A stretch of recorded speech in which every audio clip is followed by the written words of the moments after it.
Alright, in this video I want to talk about the female gaze physique, some nuances there, and I want to touch upon a couple of studies. In this study, they used a pretty interesting methodology. So basically they used a 3D simulator and they told men and women to basically build their own model of what they think is ideal, of what they want in a partner, which is pretty cool. I'm not saying that it's the best study ever, but it is a pretty interesting concept and it's pretty good methodology if you ask me. The study is not that recent. You may argue that standards can change based on time, although they largely don't. But in any case, it's a pretty good methodology to try to assert what is ideal relative to each gender. So, not surprisingly, men want to be more jacked than women want them to be, and also both men and women are unsatisfied with their bodies. Men want to be more muscular and leaner, and women want to be curvier and leaner. So men wanted to be around 26 BMI, while women wanted men to be around 24.5 BMI. And again, you can clearly see the disconnect. Both men and women are not satisfied with their own bodies. They both want to be more dimorphic than they currently are. But basically the findings, when it comes to what women say they desire on men, they were pretty on par with another study that I've talked about, which was this one, which is relatively recent. It was from a couple of months ago, where they had sample sizes from multiple countries, so it's not just cultural, it's biological. And the ideal range of BMI was between 23 and 27, within around 1.6 ideal shoulder-to-waist ratio, which is what we see on prior data. So the conclusion of this previous study was actually relatively similar. So in this study, the ideal BMI for men was 24.5, and in this one, the range was 23 to 27. So the middle of the range in this case is 25 BMI. And in this study, they also noticed that 12 to 15% body fat is ideal, which again is a conclusion that was made also by previous data. But then we run into a few problems. So, okay, this is a range, but where do you want to fall? And also, does it matter?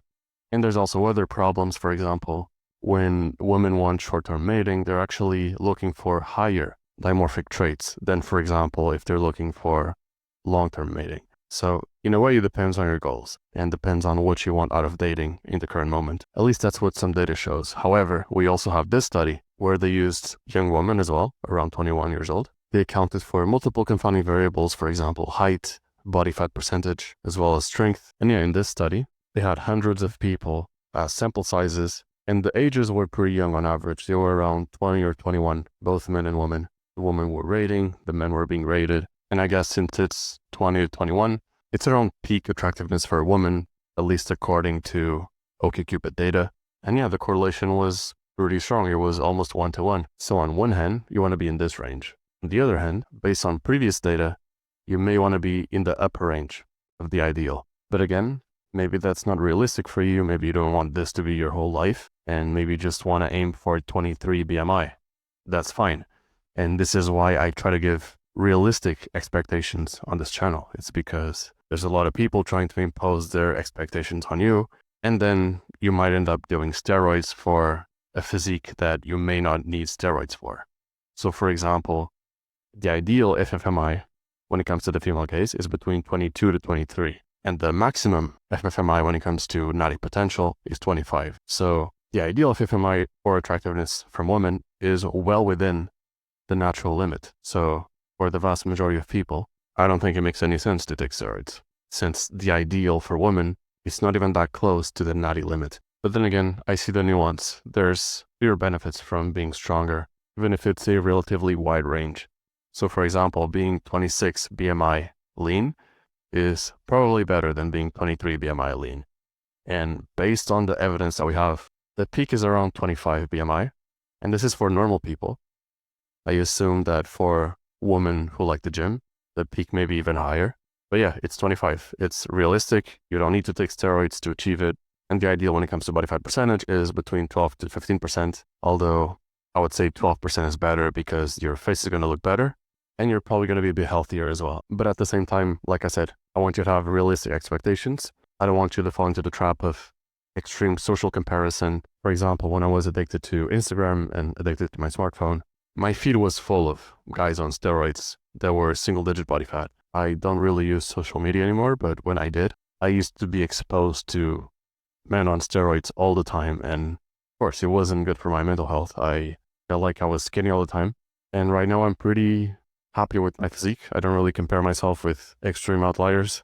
And yeah, my mental health definitely improved since then. So don't really compare yourself to extreme outliers, guys with top 0.1% genetics. If you reach this range, and if you reach the range of 12 to 15% body fat, that's already way better than average. And that's realistic for most people, for the vast majority of people. And again, you don't need steroids to achieve it. And yet, like I said, I'm giving you what the studies say is ideal. Stronger tends to be better than weaker, all else being equal. So don't really worry about it. A lot of people worry about looking too big, and they're not even going to be close, even if they try their best. Assuming they're not abusing steroids, of course. But that being said, I want this video to be a reminder that regardless of the study we see, when it comes to female judgment, when it comes to the female gaze, the ideal physique is not as big as some people may make you believe on social media, and it does not require you to take steroids. Of course, if you took it, you would achieve that physique faster, but the point I'm making is you don't need them to reach that physique that the studies consistently show that is the most attractive to women. And the reason why is because it's well within the natural limit for the average person. And let's say you have really bad genetics, you can still aim for the lower range. You can still aim for example, 23 BMI at 12 to 15% body fat, which is still well above average. And it's well within the natural limit. So yeah, in a future video, I want to talk about height versus strength because there's a lot of misinformation in this space when it comes to that subject. And I'm pretty sure that a lot of people are going to be shocked when I show the actual evidence. A lot of them will cope and a lot of people will be shocked. That being said, that's pretty much it for this one. And also I built a female gaze oriented workout program. And if you want to access it, it's the first link in the description, but also the first link in the pinned comment. So in the pinned comment of this video, there's a link for my Skool community, and you can join it if you want to access what I believe is by far the best female gaze workout program, where it focuses on all the muscles that matter the most to women and for perceived attractiveness. And yeah, I believe it's way better than anything I've ever seen online when it comes to those specific goals in mind. And if you want to join, you should absolutely join now because there's only a few spots at the current price. If you don't join right now, the price is going to increase to $29 instead of $19. So if you're curious, if you were planning on joining anyway, it's way better to join now before the price increases. So yeah, join the Skool community. It also helps out the channel. And if the protocols shared don't give you any positive results, you get your money back anyway. So you either gain something from it or you get your money back. So there's no risk on your part. So again, please join the Skool community if you're curious about joining, if you're curious about the female gaze program, and please join before the price increases, which will be pretty soon since we're only a few members from a price increase. So as you can see in the description, the price is going to increase to $29 per month at 25 members, and we are already at 22. So after this number reaches 25, the price is going to increase to 29 and you're not going to be able to lock in this rate. So if you were going to join anyway, then the best time is to join now before the price increases. And yeah, that being said, thanks for watching and join the Skool community.